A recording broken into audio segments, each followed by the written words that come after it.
Check out this Game Boy Advance I've got here. It's packed with a backlight, IPS screen, RGB lighting, and USB-C charging.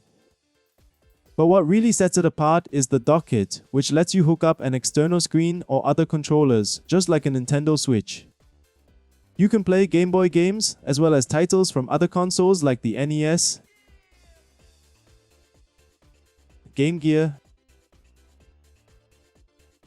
and PC Engine. I've basically thrown every possible mod at it. In this video, I'll give you a detailed tour of all its features and how it performs. If you're curious about the modification process, don't worry. I covered that in another video. Even with the Switch 2 era here, by the end of this video, you might just find yourself wanting this GBA for yourself.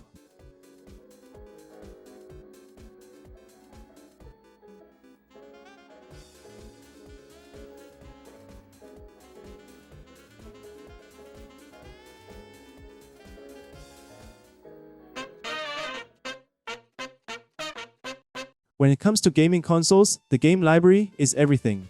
As Nintendo's first cartridge-based handheld console series, the Game Boy family went through 3 generations. The original DMG Game Boy from 1989, the Game Boy Color from 1998, and the Game Boy Advance from 2001.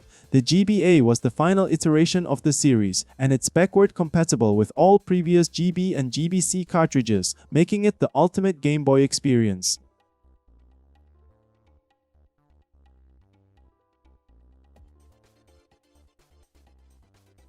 According to the Game Boy Advance Perfect Catalog and Game Boy Perfect Catalog by Hiroyuki Maeda, there were officially 791 games released in Japan for the GBA and 1045 in other regions.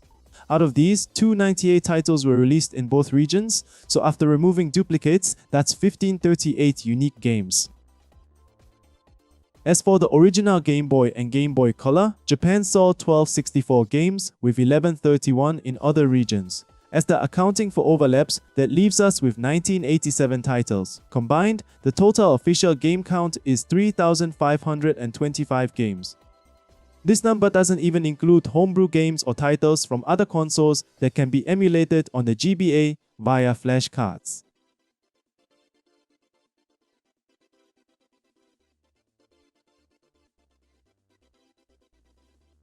If you're new to flashcards, they're basically cartridges that let you load multiple Game Boy ROMs onto a single cartridge. You just drag your ROMs to an SD card and you're good to go. No more swapping cartridges. In theory, all 3,525 official games could fit on one card. But some games that require special hardware won't work.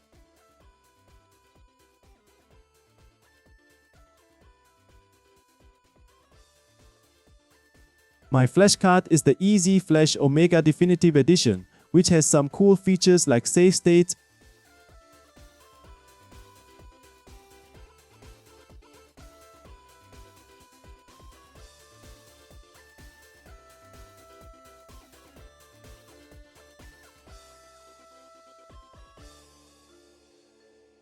real-time clock,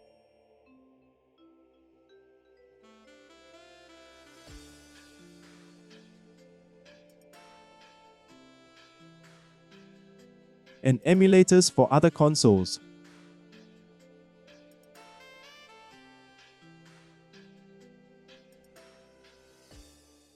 Speaking of emulators, it actually runs GB and GBC games to emulation, not natively.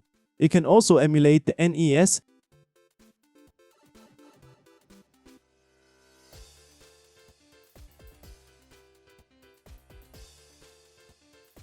Game Gear,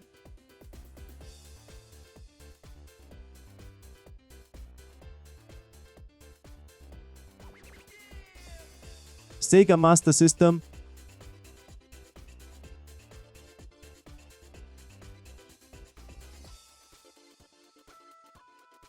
PC Engine,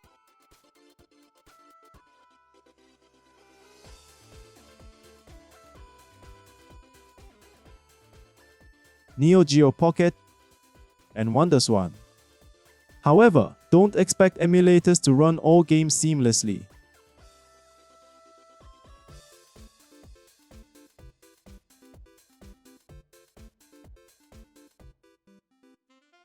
In my experience, most games can run smoothly, while PC Engine games might slow down a bit.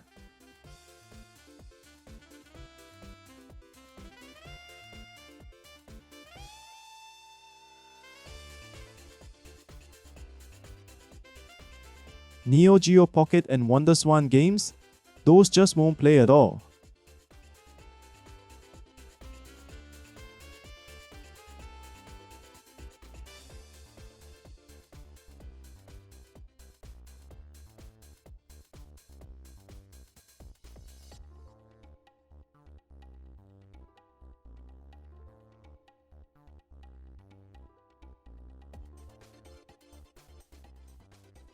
I won't go into more detail here, as I don't want to upset Nintendo.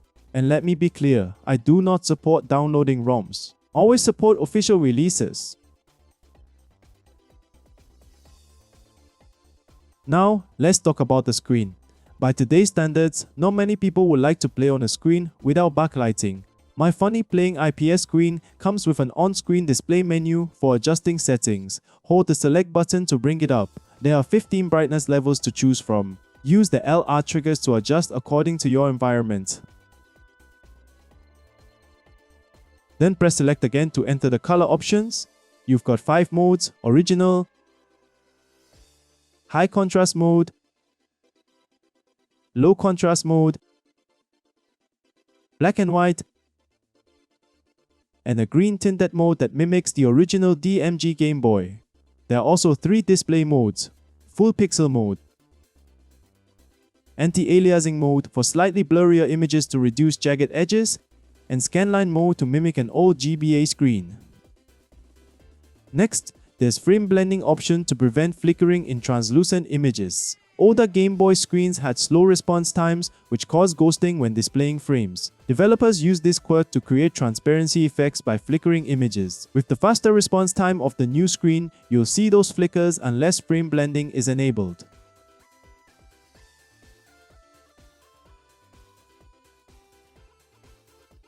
Finally, there is color gamut option to select the color spectrum. The first option is more yellowish, the next one is more white, and the last one is original. Compared to other handheld emulators, this funny playing screen might be a bit smaller, but the image quality is just as good, if not better. As for power, it can be charged and powered using a 5-volt power adapter through the USB-C port on the bottom. However, the USB-C port doesn't support direct charging with a USB-C to USB-C cable. You need a USB-C to USB-A cable or charge through the dock itself. While charging, the LED is blue and it turns green when fully charged. The funny playing battery module I used has an 1800 mAh lithium-ion battery, which takes about 2 hours and 37 minutes to charge from empty to full. With the screen at half brightness, an original cartridge can run for around 9 hours, 35 minutes on a single charge. When the battery is low, the GBA's power indicator turns red, and once it hits red, you've got about 20 minutes before it shuts down. With actual gameplay or running games via flashcards, expect 20 to 30% less time. Here's where things get interesting. This LED flex cable is from Handheld Legend. All 10 buttons have independent LEDs. Press select plus the right button of the D-pad to enter the first layer of settings. Here, you can adjust the brightness of the LEDs using the left and right buttons. When done, press select plus the right button of the D-pad again to move to the second layer. There are 4 color mode options. Custom mode lets you independently adjust the hue and saturation for each LED, except the LEDs of the D-pad have to be identical. Rainbow mode cycles through colors continuously. You can tweak speed and saturation.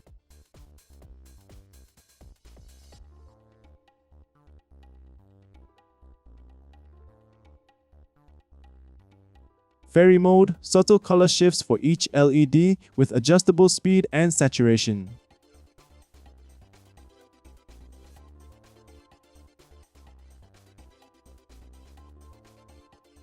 Solid color. Uniform color across all LEDs with adjustable hue and saturation. Once you've chosen your mode, press Select plus the right button of the D-pad to fine-tune it. For custom mode, use left and right button to pick which LED to adjust. Then press Select to enter hue settings and press again for saturation. All modes work similarly, so I won't repeat them.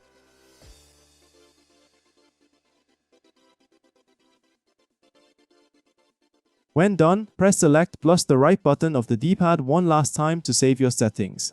All LEDs will flash blue to confirm, and it will keep that setting even if you turn the console on and off.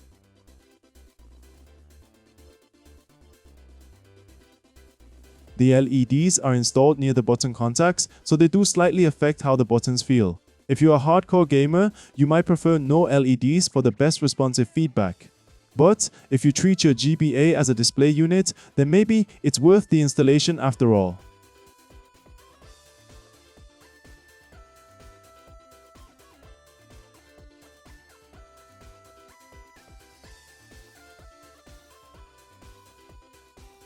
Finally, the dock kit is what really sets this GBA apart from others.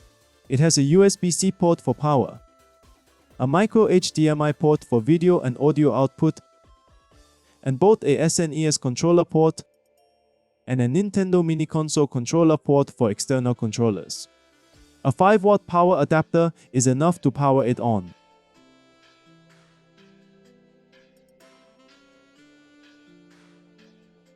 The micro HDMI outputs at 720p with default black bars around the image. In dock mode, hold Select plus A and B buttons simultaneously to toggle between 3 screen modes: default, full screen, or original GBA aspect ratio. Similarly, hold Select plus L and R triggers to turn on and off the GBA screen. For testing latency, I recorded gameplay at 240 FPS. When using an original SNES controller, input lag is around 16 frames.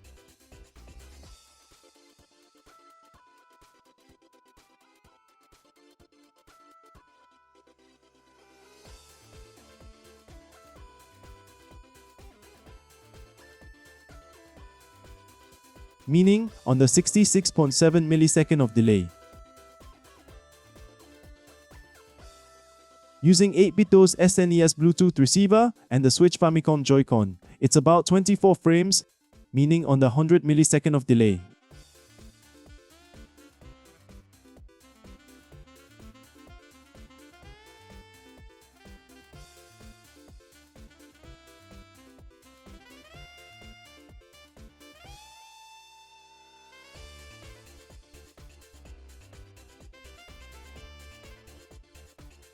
I know this isn't the most scientific way to measure input lag, but I hope it still gives you a rough idea of how it performs.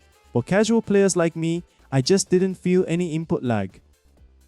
I didn't test other Nintendo Mini Console controllers or Bluetooth adapters since I don't own any. However, I tested my 8-bit DOS receiver with a variety of controllers, including an original Switch Joy-Con,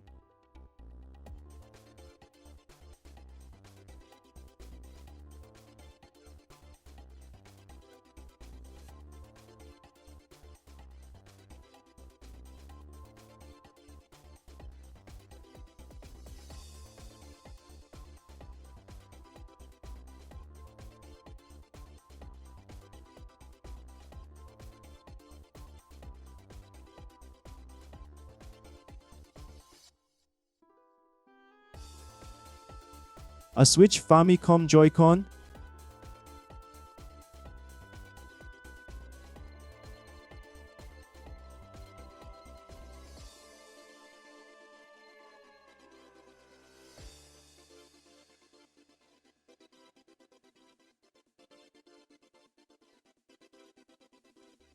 a Switch Super Famicom controller,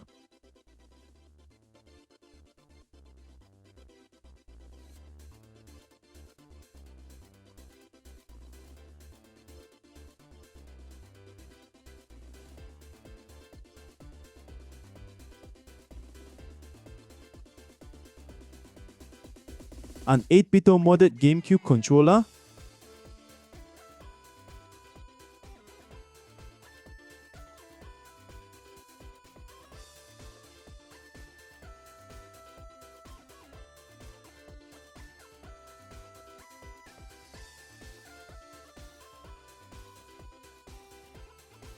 And an 8-bit arcade stick.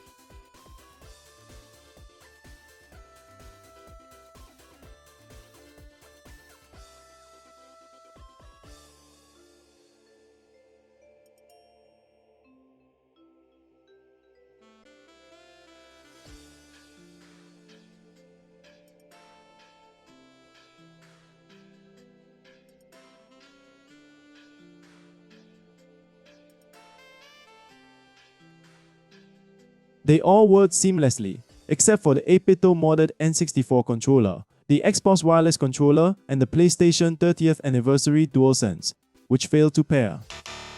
Please also note that the screen effects applied to the GBA screen don't transfer to the HDMI output signal, meaning frame blending will not work on external monitor.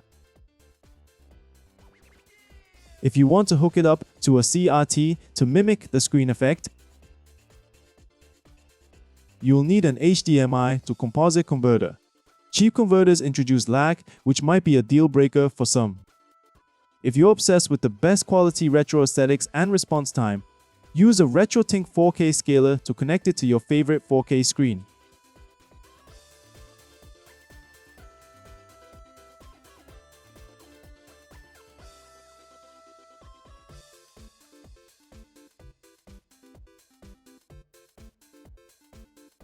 Its LCD blending mode can also solve the screen flickering issue.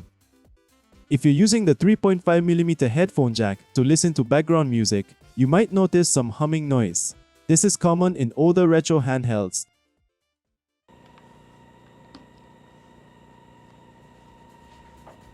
Even unmodded ones.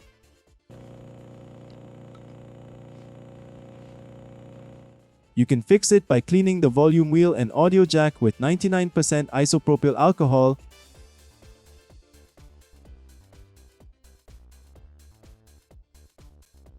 and may take a step further by installing an audio amp and filter.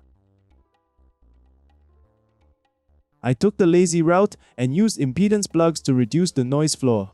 These lower the overall audio level, letting you crank up the BGM without hearing the hum. It's a classic signal-to-noise ratio trick. Mine are 200 ohm. Higher ohms mean lower audio level. Please don't forget that this may change the sound signature, which you probably don't care if you're not an audiophile. The total cost for all the parts comes out to around $250, similar to a high-end emulator handheld.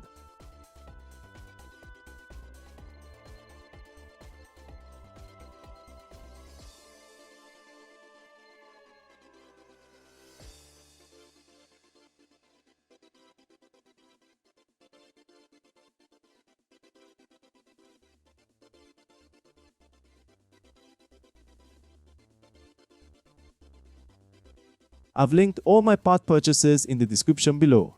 Prices may vary depending on where and when you buy them. I get that modded consoles aren't for everyone. If you just want to play retro games, there are cheaper, more convenient options out there. If you prefer software emulators, you could use phone emulators or emulator handhelds to play on the go.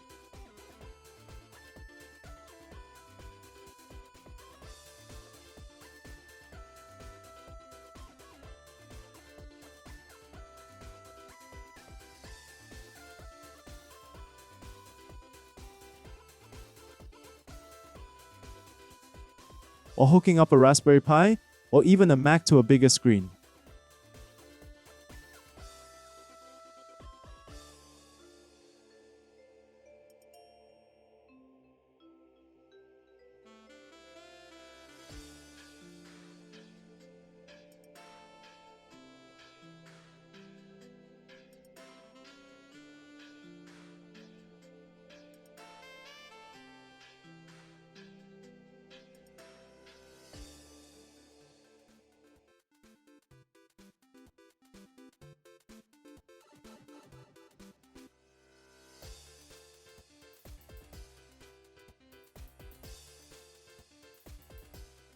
If you like hardware emulators, FPGA-based device like Analog Pocket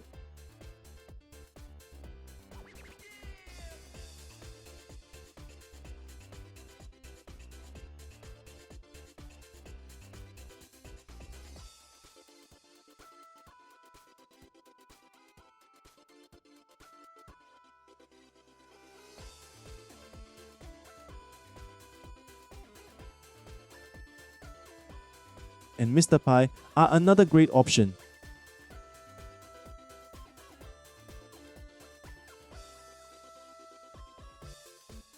If you grew up with these consoles like I did, you'll probably feel some nostalgia for them. But for me, combining old tech with new is what makes this so rewarding. It gives these obsolete devices a second life and creates a new experience.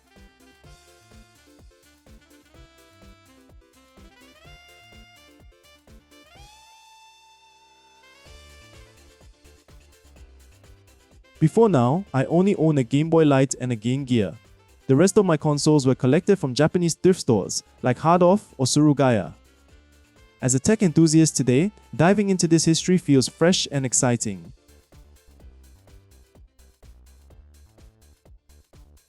Now that HDMI and USB-C are considered the final standards for digital video and USB interfaces, why not breathe new life into these old consoles? Instead of buying new emulators, why not rescue these vintage machines built to play these games in the first place?